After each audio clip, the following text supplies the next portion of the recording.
श्वास नाक से नाभि तक ले जाइए, बड़े प्यार से, धीरे से।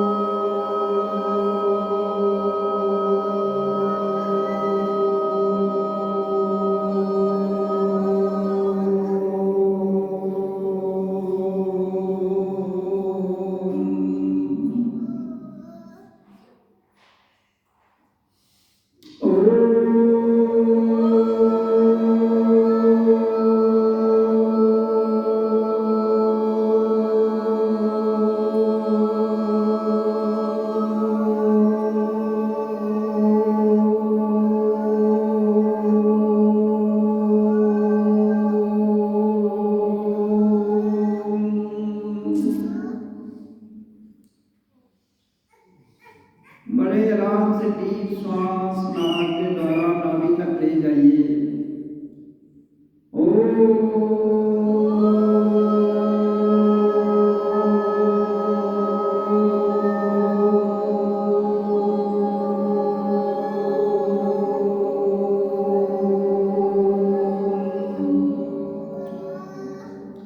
श्वास को बड़ा लंबा नाभि तक भर लीजिए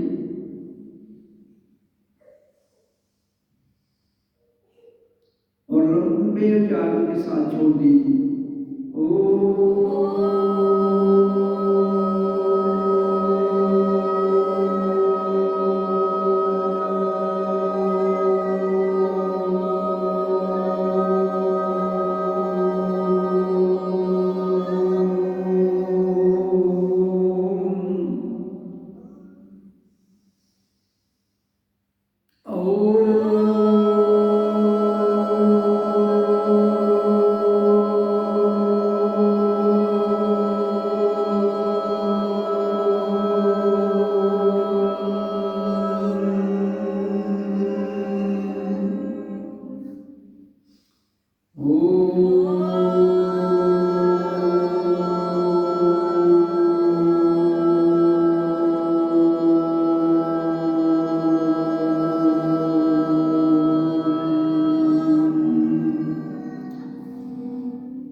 तो ध्यान की पहली प्रतिक्रिया जो 20 मिनट ओम का उच्चारण है, जिसमें लंबी ध्वनि से गहरा सांस लेते हुए नाक के द्वारा नाभि तक ले जाना है।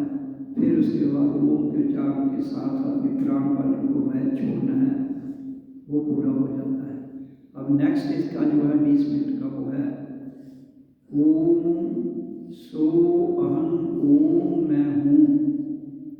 ये गुरु दीक्षा याद कर लीजिए। ओम सो अहम ओम मैं हूँ।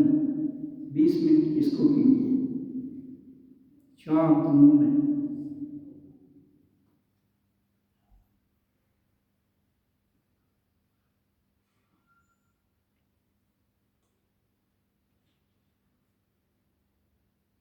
ओम सोहम ओम मैं हूँ, इसको मुंह में करना है। तो ये दूसरी क्रिया भी जो 20 मिनट की है, ये संपन्न होती है। तो पहली जिसमें ओम का उच्चारण किया हमने, डीप श्वास ली भीतर में नाभि तक और ओम के उच्चारण के द्वारा उसे छोड़ दिया।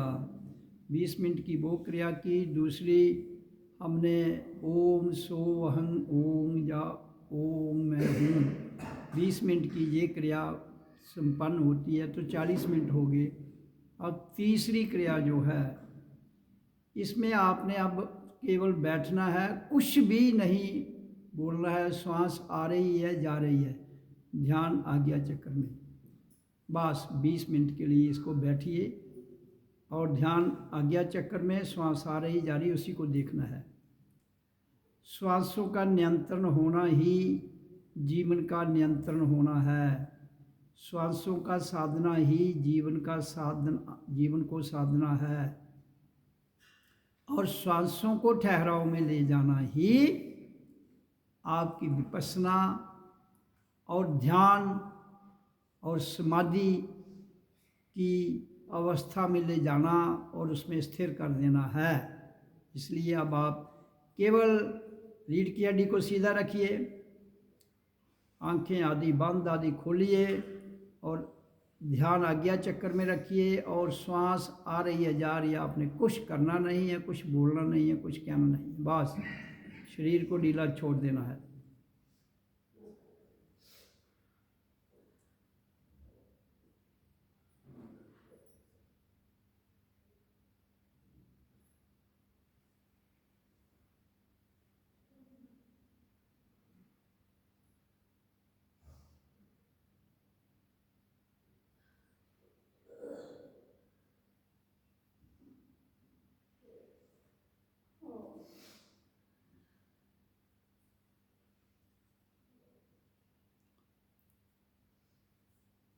शांत बैठ जाइए, सीधा रीढ़ की हड्डी को रखिए, ध्यान आज्ञा चक्र में, श्वास आ रही है जा रही है, कोई मंत्र कोई गुरु दीक्षा कुछ भी नहीं कहना है, केवल अपने आप में बैठकर श्वासों को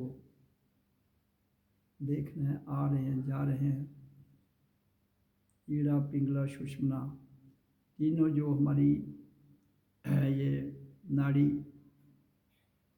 की तीनों नाड़ियों की जो प्रतिक्रिया है उसको भांपना है।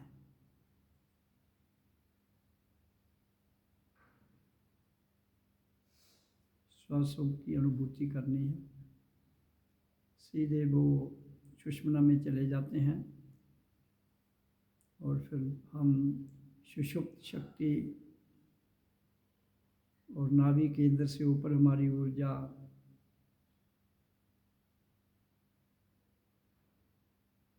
मणिपुर, अनाहत, विशुद्ध, आज्ञा, सहस्रार तक चली जाती है।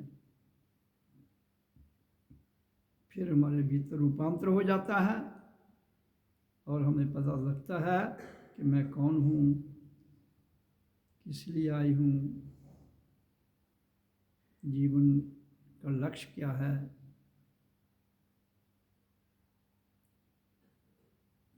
इस विषय में जानकारी हम भीतर से ही प्राप्त कर लेते हैं और स्वयं से ही इन प्राण वायु के द्वारा, प्राण शक्ति के द्वारा ही हम भीतर से अपने आप से जुड़ जाते हैं।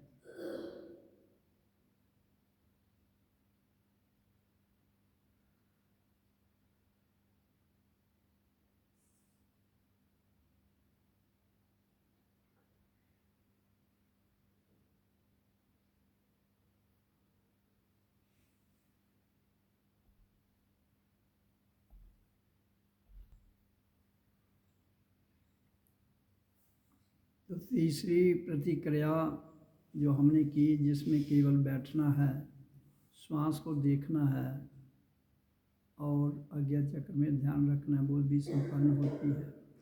तो इस तरह से 20-20-20 3 प्रकार की क्रियाएं जो हमने की हैं, 1 घंटा हो जाता है। 20-20 मिनट की एक क्रिया है तो तीनों मिलाकर 60 मिनट हो जाते हैं। तो 1 घंटा ये ध्यान लगाने के लिए विधि हैं। और ध्यान तब लगता है असली जब हमें ब्रह्मनाद सुनाई देती है भीतर से। तो उस ब्रह्मनाद के द्वारा फिर हमें कुछ भी नहीं करना पड़ता है, केवल ब्रह्मनाद को सुनते हुए हमारा जो ध्यान है, हमारी ऊर्जा है, जो श्वास है और हमारी मन है, बुद्धि है, इंद्रियां हैं, उनके विषय हैं, ये सारे एकाग्र में होकर उसमें लीन हो जाते हैं ध्यान में। तो इसको क्या कहते हैं? आंतरिक ध्यान। तो आंतरिक ध्यान जो है वो बहुत बड़ी हमारे जीवन में उपलब्धि है। मैंने बहुत बार बताया है कि जन्म मिलता है तो श्वास शुरू हो जाती है, आती है जाती है तो जीवन चलता है। जिस दिन श्वास थम जाती है, रुक जाती है, आती नहीं, तो छुट्टी हो जाती है। श्वासों के आने का नाम जीवन, श्वासों के जाने का नाम मृत्यु। गे तो वापस ना आए। ये हमारी जीवन यात्रा है। तो श्वास जब तक आ रहा है और जा रहा है तो इसके बीच में समय है।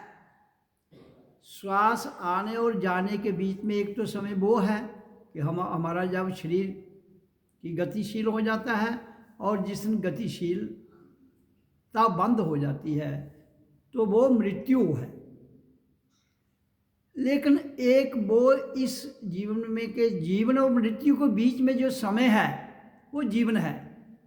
That is called life. How to live, how to lead a life, वो जानना है।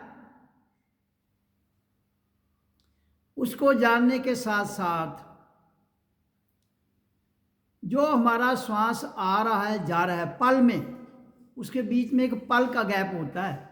श्वास छोड़ा, देखिए खींचा ना, गैप आ रहा है ना, इसमें समय लग रहा है, और फिर छोड़ रहे हैं।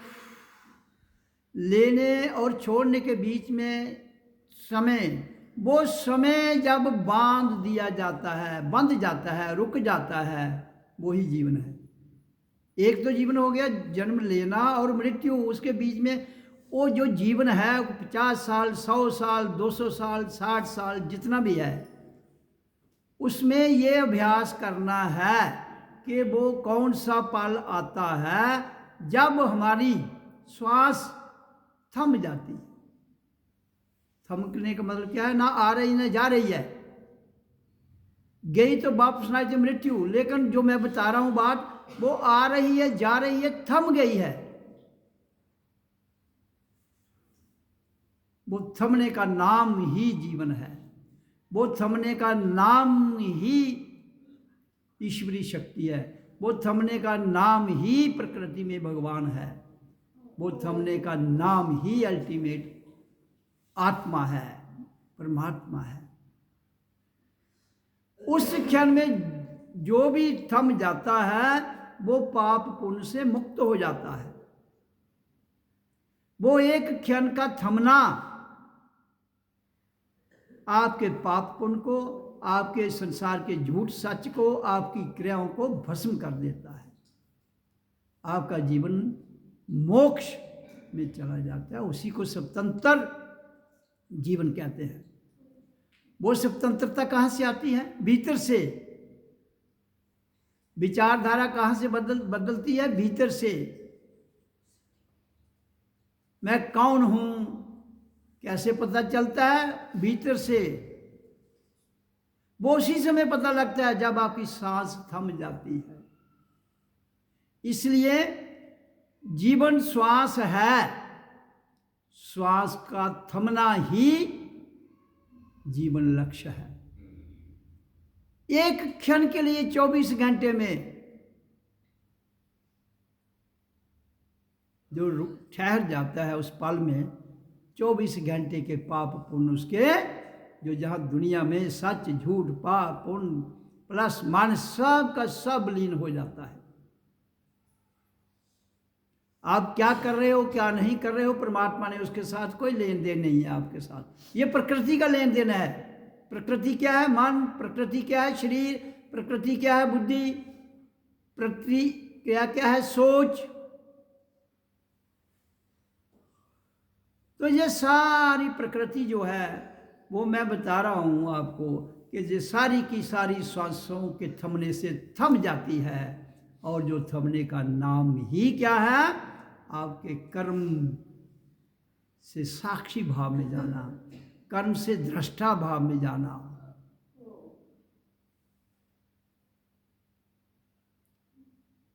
इसलिए इंसान कितनी पूजा, कितनी पाठ, कितनी प्रेयर, कितने तीर्थ,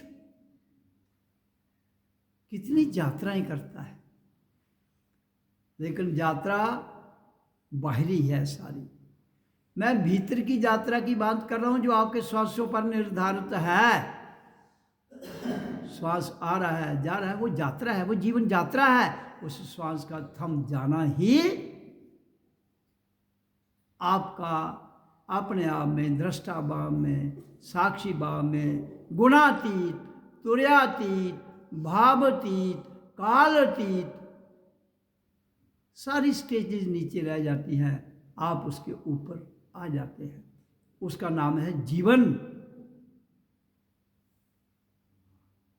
उस जीवन की अवस्था में जो 24 घंटे में एक क्षण के लिए भी, 1 मिनट के लिए भी, 2 मिनट के लिए, 3 मिनट के लिए, जितना भी आप उसमें जा सकते हो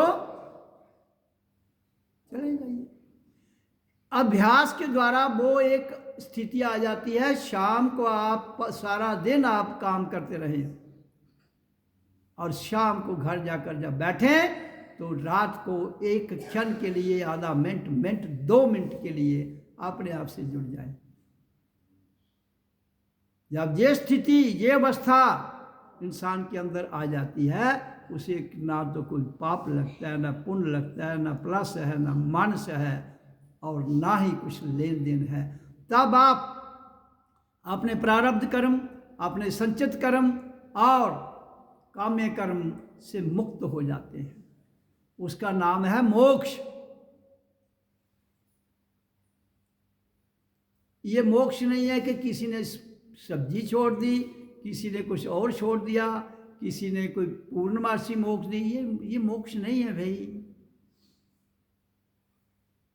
सच्ची मुक्ति वो है जिस दिन मैंने कहा, जिस क्षण आप अपने आप में थम जाते हैं, श्वास से थम जाती हैं, और श्वास से थम जाने के साथ आप जाग जाते हैं, वो है जीवन। इसलिए मैं कहता हूं कि श्वास ही जीवन है।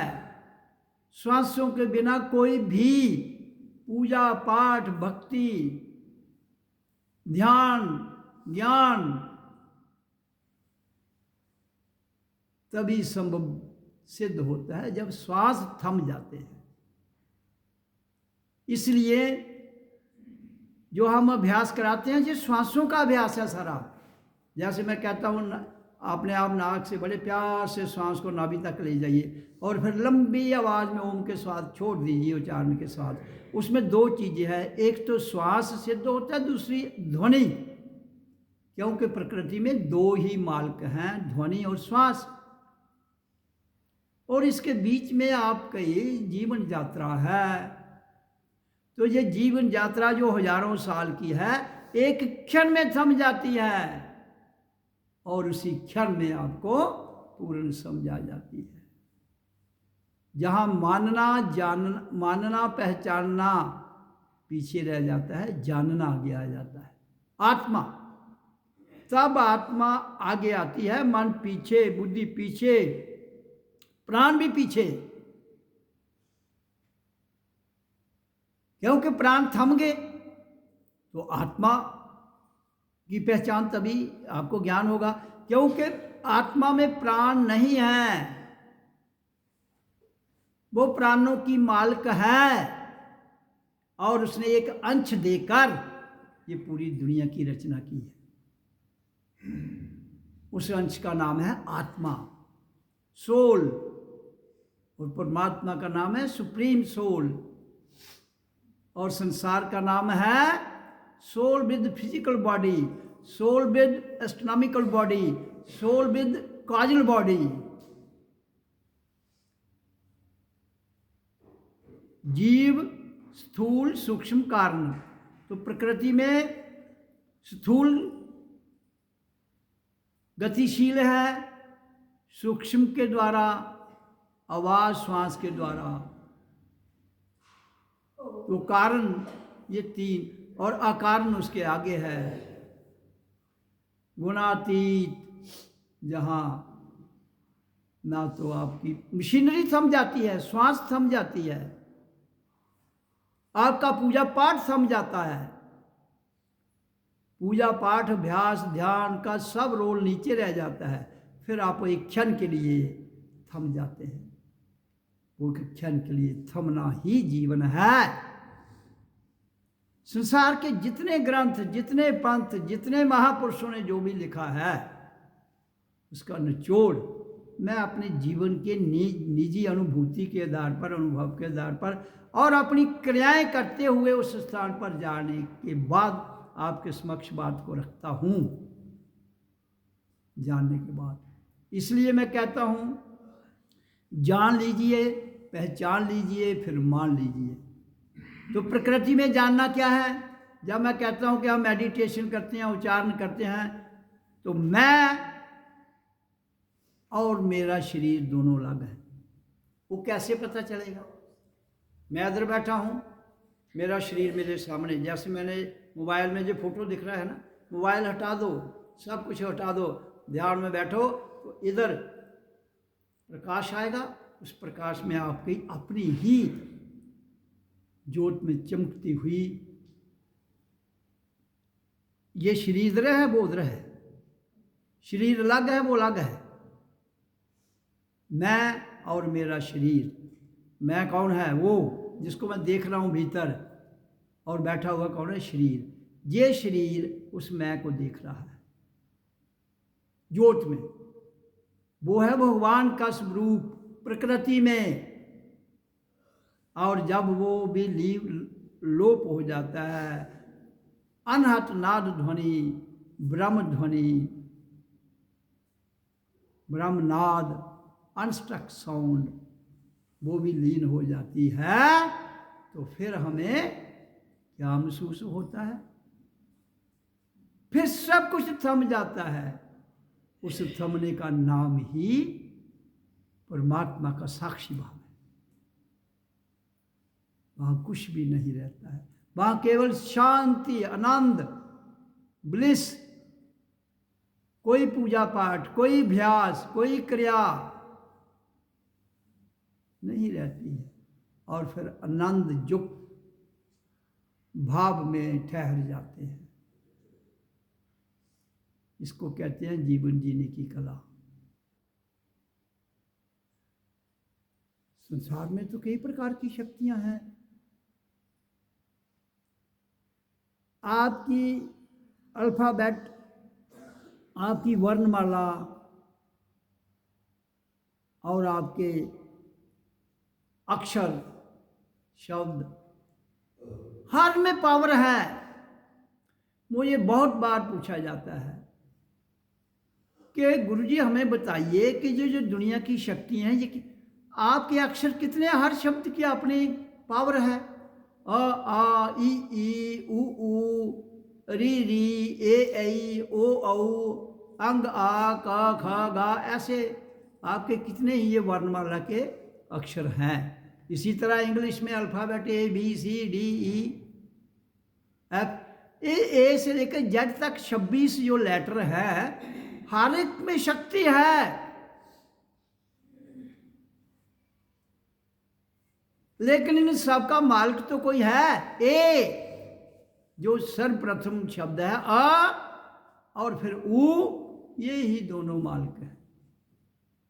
अ और उ को मिला के क्या बनता है? ओ।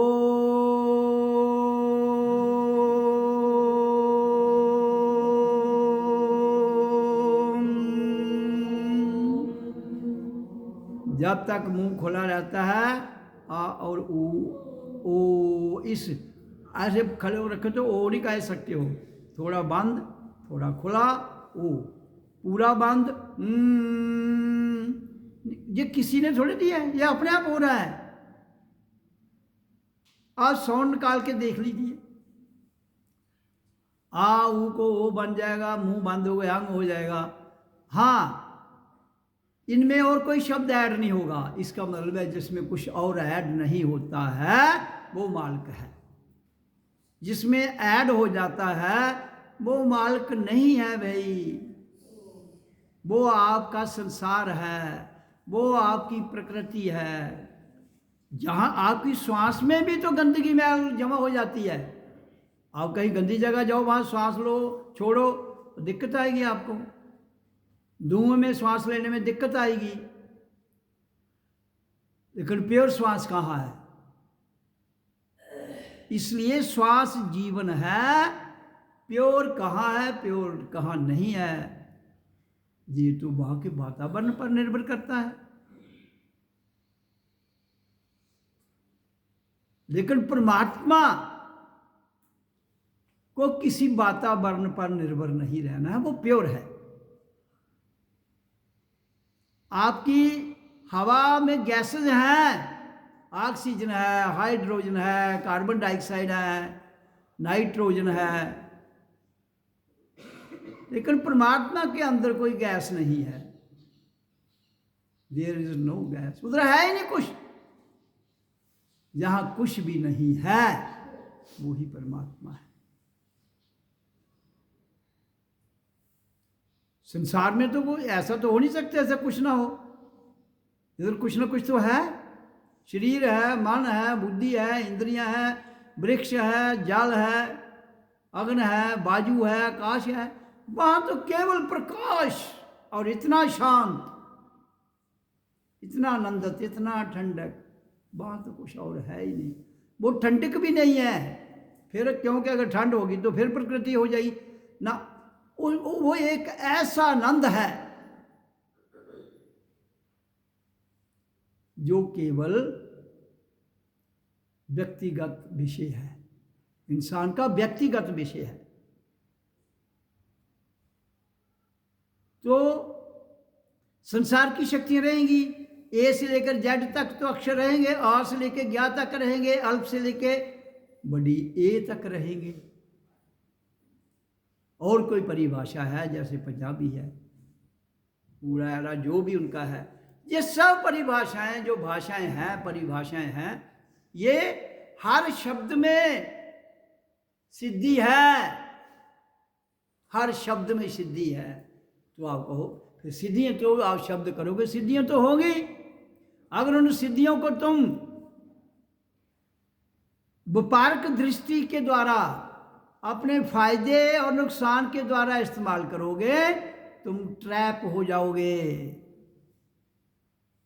मुझे लोग कहते हैं भाई नहीं, इनके बिना हमारा काम नहीं चलता जी, हमारे रास्ते में रुकावटें बनती। इसलिए तो मैं कहता हूं ये आपके रास्ते में रुकावटें ना बने, मालिक बन जाओ, मालिक बन जाओ।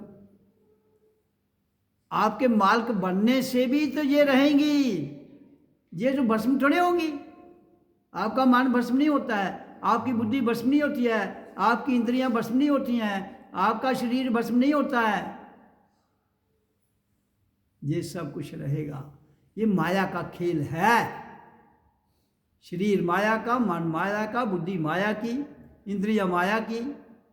तो ये माया का खेल है, इसका मजा लीजिए। और मजा तंग भी करता है, मजा तंग भी करता है। इसलिए लेने में जब मजा आता है तो तंग जब करेगा तो मुक्ति है भाई। अगर खीर खानी है तो मिर्च भी पचानी पड़ेगी, क्योंकि उसी धरती से खीर है, उसी धरती से मिर्ची है। मिर्ची खाते वक्त तंग पड़ते हो, खीर खाते वक्त आनंद लेते हो। या दोनों को छोड़ दीजिए, जब दोनों को अख्तियार कर लीजिए। तो मैं तो कहता हूं दो छोड़ना किसी को नहीं है, बीच का रास्ता है आनंद। बीच का रास्ता कौन सा है? श्वास आ रही है, जा रही है, उसके बीच का पल जो है, उस पल में ठहर जाओ तो आनंद मिलता है। उस पल में ठहरने का नाम आनंद है। उसमें ठहरने का नाम ब्लिस है, उसमें ठहरने का नाम मोक्ष है, उसमें ठहरने का नाम परमात्मा है।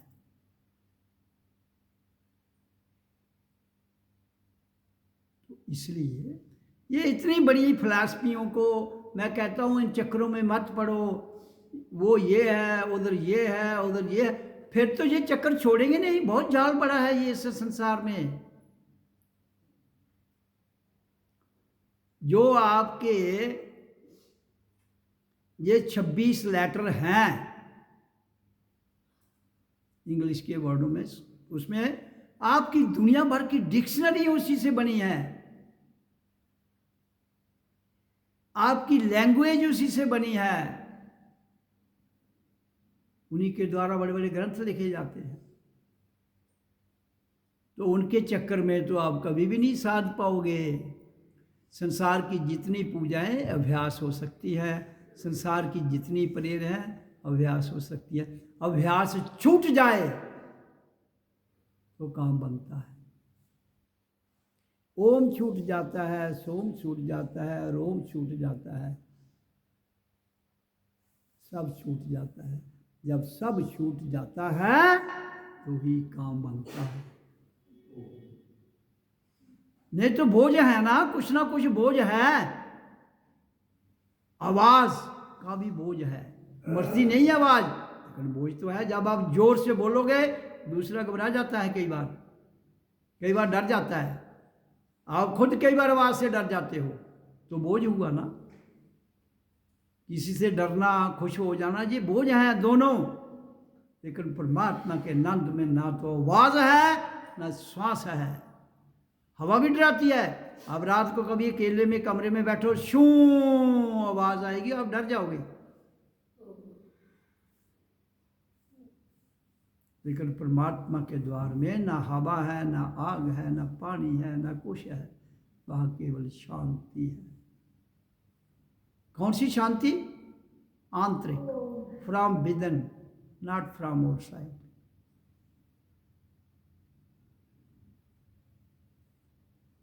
उस क्रांति की बात मैं करता हूं जो आपको एक मस्ती में, एक शांति में, एक ठहराव में ले जाती है। और उसके लिए आपके पास जो श्वास क्रिया है उसी को प्राण वायु कहते हैं, और फिर उसी से प्राणायाम बनता है। प्राणायाम का अर्थ क्या है? प्राणों को निजम में लाना, जम निजम, जो योग के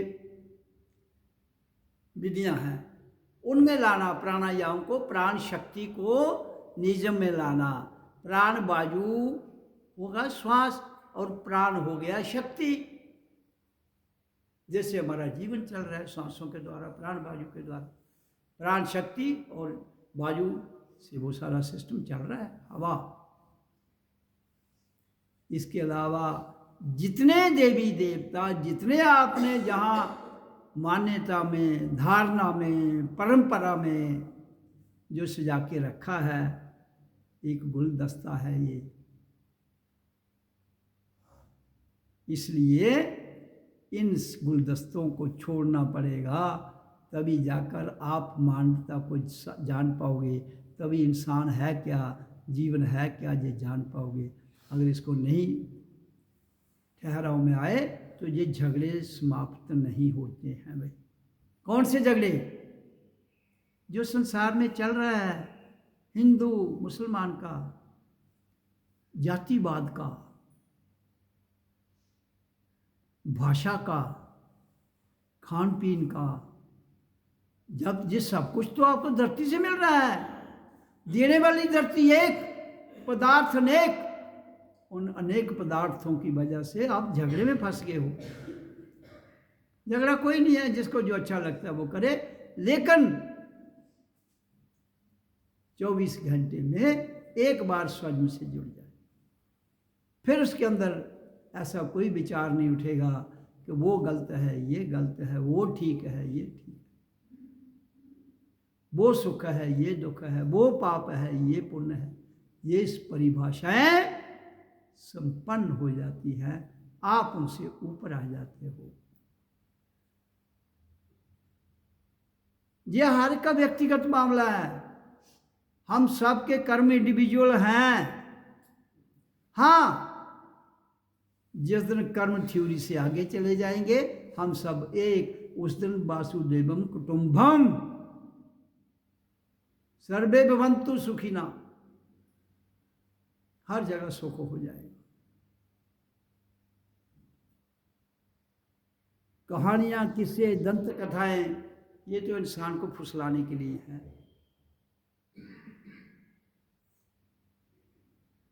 लेकिन इंसान को उसी में रस आते आते आते आते आते इतना रस आना शुरू हो जाता है कि उसी में मस्त हो जाता है। और दुनिया एक को उसमें रस आता है, वो अपनी रस को आपके सामने उसका प्रभाव करता है, आप उसकी चुंगल में फंस जाते हो और फिर वही उसी रस में रह जाते हो। जो रस लेने वाला है आप उसी के रस में बह जाते हो।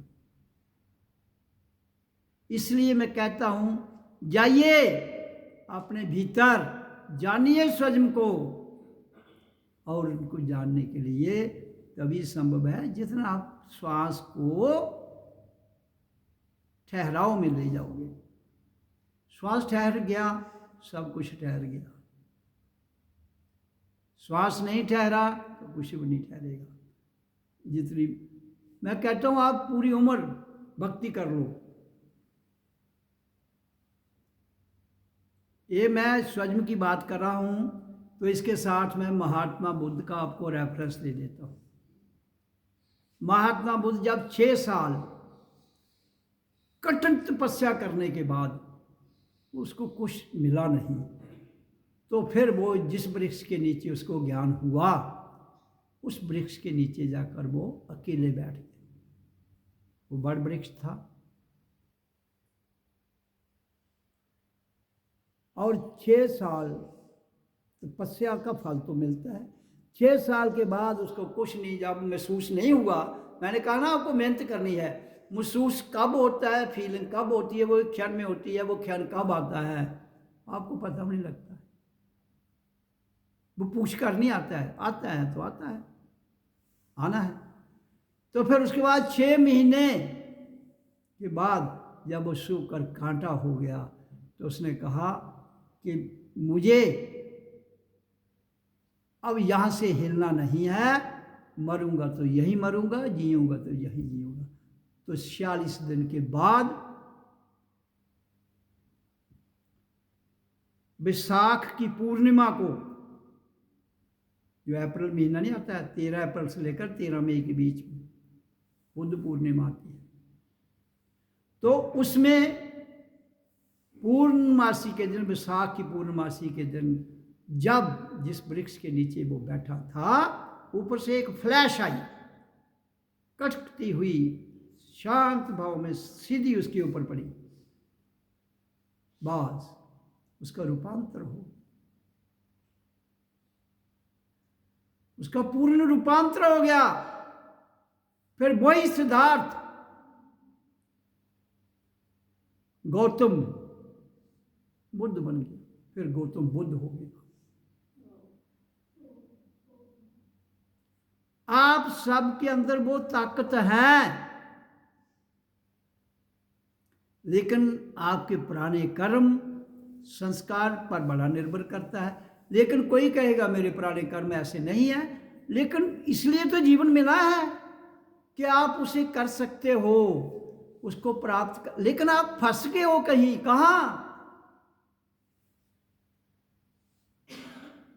ये संसार के चक्रों में, जिन चक्रों से निकलने के बाद ही, मतलब घर में ही रहकर निकलना है आपको, ये नहीं कि कहीं जंगलों में भागना है। वो तो राजा का बेटा था, बाप उसका वो राजा था, कपिलवस्तु स्टेट का राजा था वो, शुद्धोधन उसका नाम था। तो ये सिद्धार्थ उसके घर बेटा पैदा हुआ। तो उसका जीवन कैसे बदला? जब वो मैंने बताया है कि एक दिन रथ पर निकलकर वो बाजार में अपने सारथी के साथ जा रहा था, तो एक अर्थी 4 आदमी उठा के जा रहे हैं। उसने कहा ये क्या है, ये मर गया है। कहता अच्छा। उसी से उसको कहा ये मर जाता है तो इधर रखा क्या है, घर छोड़ दिया, सन्यासी बन गया। वो उसका जीवन है, आपको कहीं सन्यासी बनने की जरूरत नहीं है। ये मेरी अनुभूति, मेरा अनुभव प्रैक्टिकली आपके समक्ष कह रहा हूं। महात्मा बुद्ध आज से 2500 साल पहले की बात है। हमें 2500 साल पीछे जाने की जरूरत नहीं है, हमें आज में है। हम आज में महात्मा बुद्ध हैं, हम आज के महात्मा बुद्ध, आज के राम, आज के कृष्ण, आज का क्राइस्ट, आज का हजरत, हम सब के अंदर क्षमता है। वो सारे उस खुदा के बंदे अपने अपने समय में हुए हैं, हम आज के वर्तमान में हैं। इसलिए मैं कहता हूँ पीछे जो हो गया आगे जो होना है। पीछे जो हो गया श्वास, श्वास थी चली गई, आज है और आ भी रही है और जा भी रही है। उसके बीच भीतर ठहरने का नाम बुद्ध है, उसके भीतर ठहरने का नाम कृष्ण है, उसके भीतर ठहरने का नाम कबीर है, उसके भीतर ठहरने का नाम रविदास है। ये जो बाहरी नाम, लेकिन ठहरना किसने है? स्वयं ने स्वयं में ठहरना है, स्वयं ने स्वयं में ठहरना है। कोई शक्ति आपको, मैंने कहा ना, आप श्वासों में ठहर जाओगे, कोई दुनिया की शक्ति आप पर अटैक नहीं कर सकती। बाकी शरीर तो छोड़ना है, लेकिन जो जिसके लिए हम आए हैं जब उसको जान लें, नहीं जानोगे शरीर तब भी छोड़ना है, शरीर जान करने के बाद भी छोड़ना। लेकिन जिस काम के लिए आए हैं वो काम करके छोड़ेंगे तो कोई दिक्कत नहीं है भाई। अगर उसको जाने बिना छोड़ देते हैं तो दिक्कत बहुत ज़्यादा, बहुत ज़्यादा।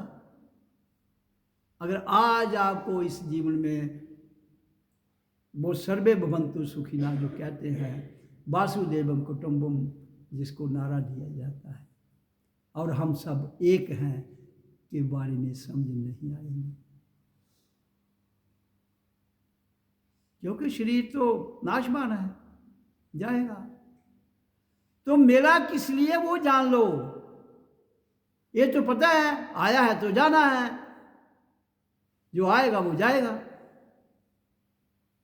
लेकिन आने और जाने के बीच में जो समय है वो इसलिए मिला है कि जान लो क्यों आए हैं, किस लिए आए हैं।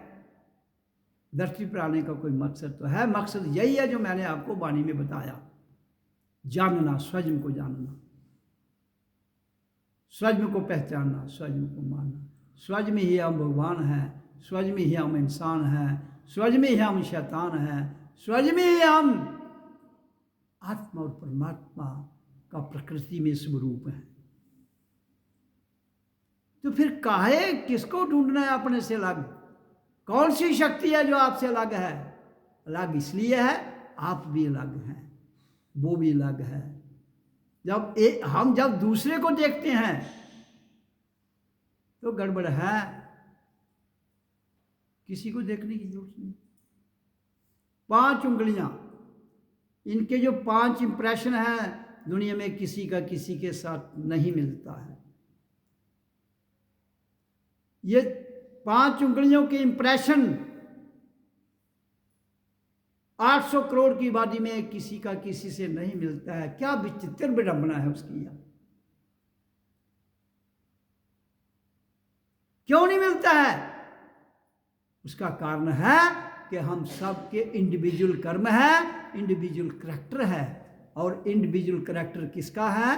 प्रकृति भिन्नता है और परमात्मा अभिन्नता है, अभिन्न, अटूट। उसका करैक्टर एक है।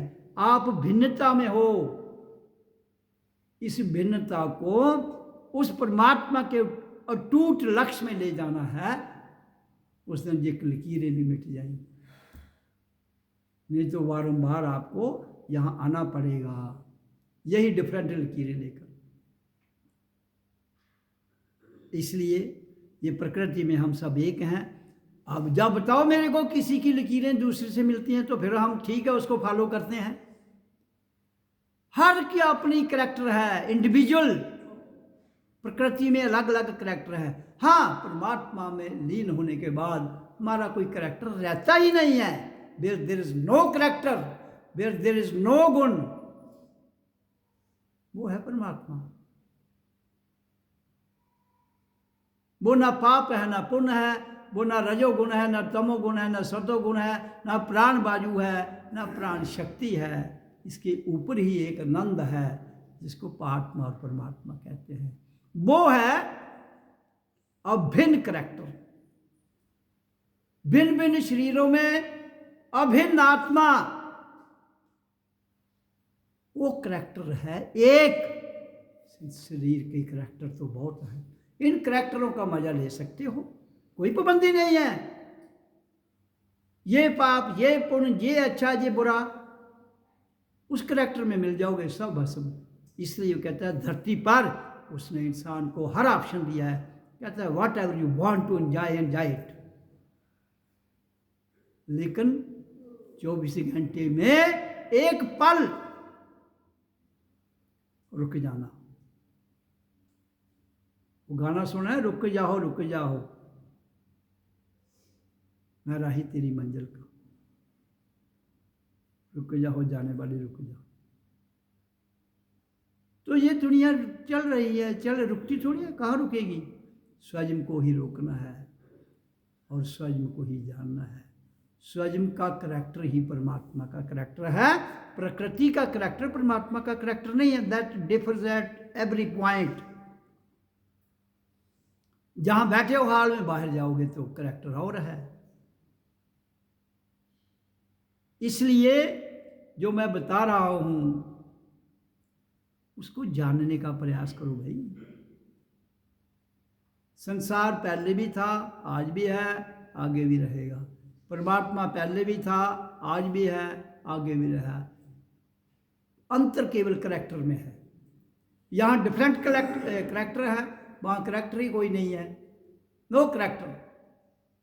लोग जहाँ दुनिया में कहते हैं कि आदमी का करैक्टर बढ़िया होना चाहिए, परमात्मा कहता है बढ़िया घटिया मुझे क्या लेना है भाई, वो तुम्हारा विषय है, ये तुम्हारे मन का खेल है, मेरा तो कोई खेल ही नहीं है। इस खेल में तुम खेलो, ये सराय है, इस सराय में डांस करो, इस सराय में नाच करो, इस सराय में तुम जो मर्जी करो।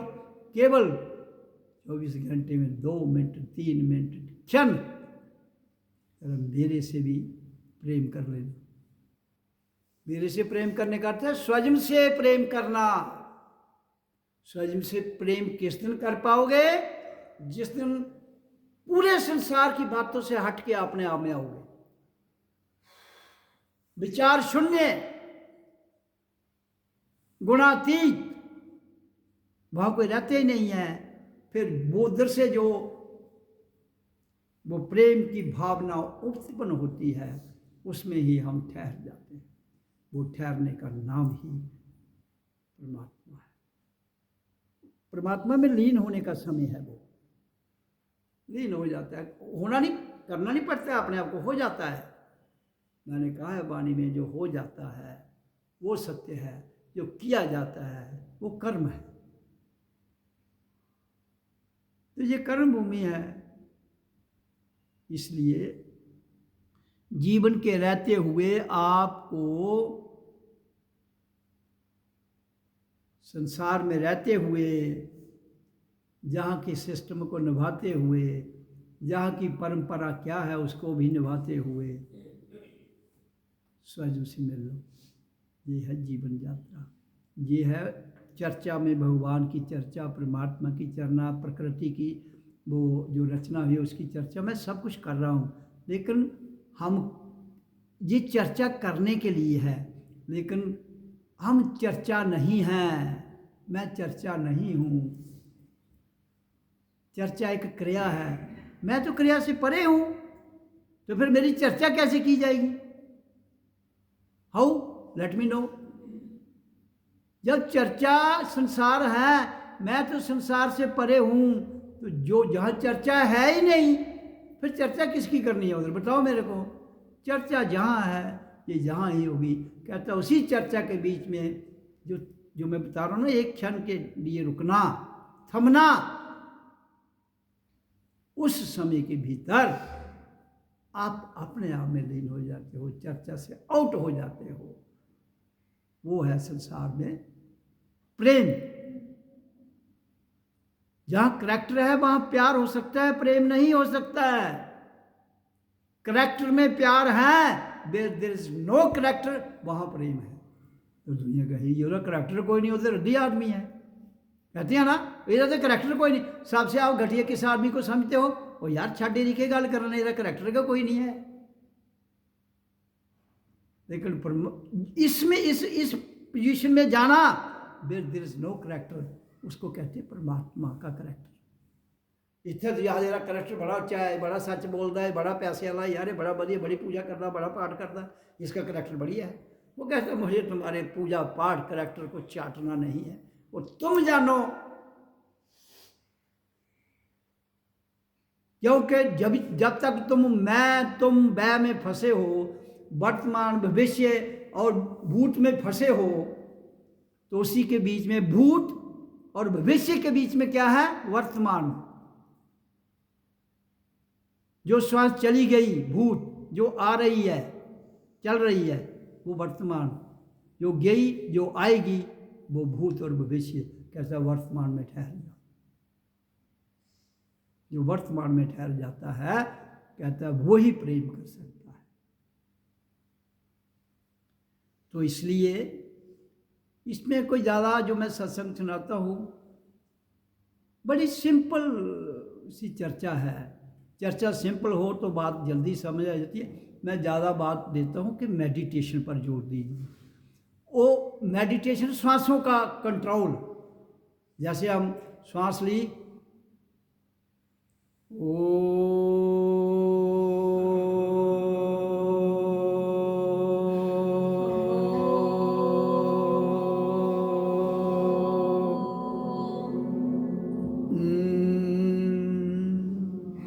तो 4 में श्वास छोड़ रहे हैं और ब्रीद इन में ले रहे हैं।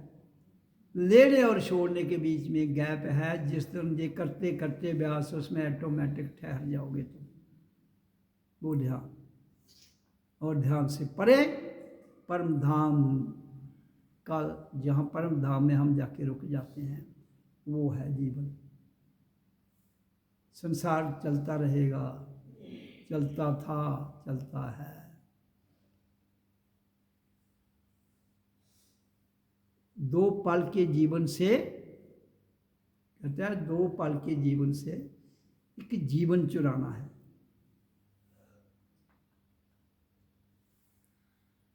कहता है जीवन तेरी मेरी कहानी है। इस जीवन दोनों की कहानी में से एक पल को चुराना ही जीवन है। इसी तरह श्वास आ रहा है, जा रहा है, उसके बीच में से उस पल को चुरा लेना, श्वास को चुरा लेना, श्वास का ठहर जाना है, वही जीवन है। तो ये क्रिया जो ध्यान की विधि है, सब क्रियाएं हैं। इन क्रियाओं को करते करते हम थम जाते हैं। एक दिन आता है जरूर थम जाएंगे। करते रहिए, बस प्लस माइनस नहीं लगाइए, करते जाइए। बाकी संसार के काम कर रहे हो, वो करते रहिए, उसमें कोई बाधा नहीं है। वो तो जहाँ की रस्म और रिवाज, परंपराएं, उनको निभाते रहिए। लेकिन कहता है जिस सांसों के करते करते मेडिटेशन 3 घंटे मिनिमम रोज करनी है। ये 3 घंटे में जीवन के रहते हुए कब वो पाला आ जाए जिस दिन तुम थम जाओगे, समझा जाए। ये स्वयं की यात्रा है। स्वयं मेहनत करनी है आपको, स्वयं जागना है, नींद छोड़नी है, कर्म करना है। नींद निशानी मौत। इसलिए जागते रहिए। जागो और जगाओ, समय है ऐसा आया। इसलिए जागिए और जगाइए। बाकी संसार उलझने हैं, इसमें ये रहेंगी, ये खत्म कभी नहीं होगी। अगर ये खत्म हो गई तो फिर तो ये दुनिया क्या है? स्वर्ग तो है, फिर ये परमात्मा का आनंद स्वरूप ले लेगा, लेकिन बड़ा मुश्किल है। इधर करोड़ों में मैं 100 आदमी ढूंढ रहा हूँ भाई, अरबों में 800 करोड़ हो गया, 8 अरब, 100 आदमी। तो कम से कम जो 100 इधर आते हो वही तो बन जाओ यार, बाकी मुझे आगे पीछे जाने की जरूरत नहीं है। लेकिन ये जो आते हैं इनको भी कई प्रकार की असमंजस, वो तो रहेंगे भाई, उलझने रहेंगी, उलझनों में ही सुलझना है, वो मिल जाती है। दुनिया चलती रहती है, चलती रहती है, चलती रहती है, लेकिन उस चलन में जंजीरें जो पाँव में डाली गई हैं वो टूट जाए, वो टूट जाए तो बहुत बढ़िया है। लेकिन वो जंजीरें टूटती नहीं है।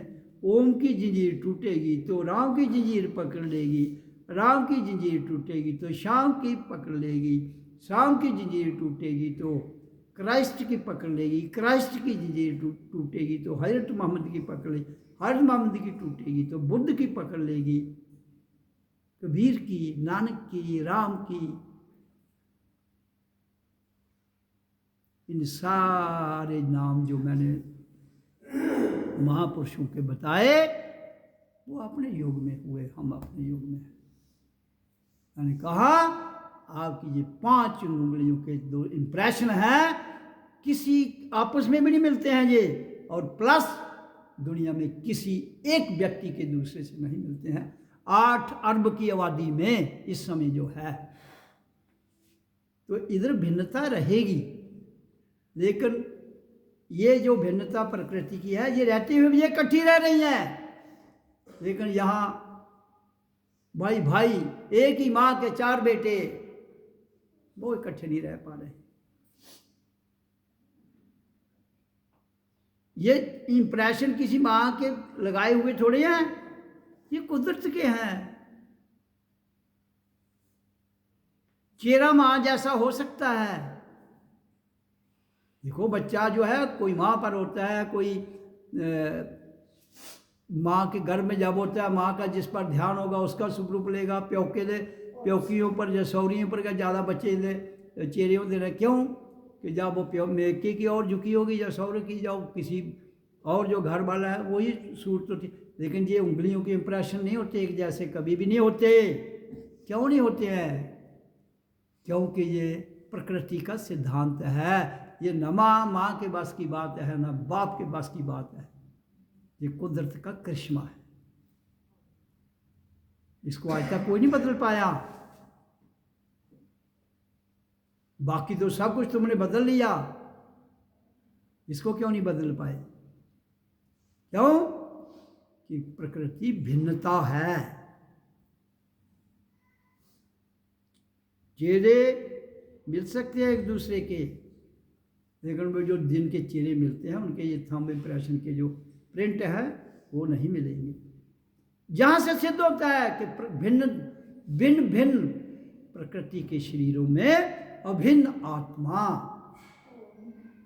मैं वास करती हूं।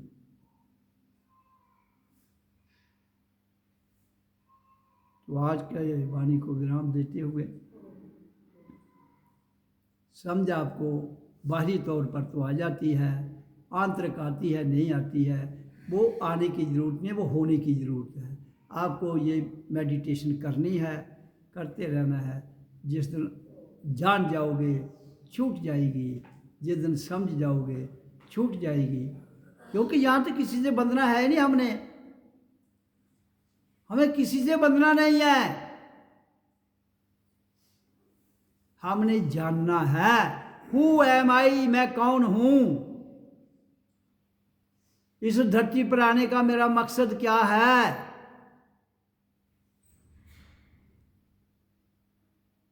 ये इन बातों को समझ जाएंगे तो काम बन जाता है। ओ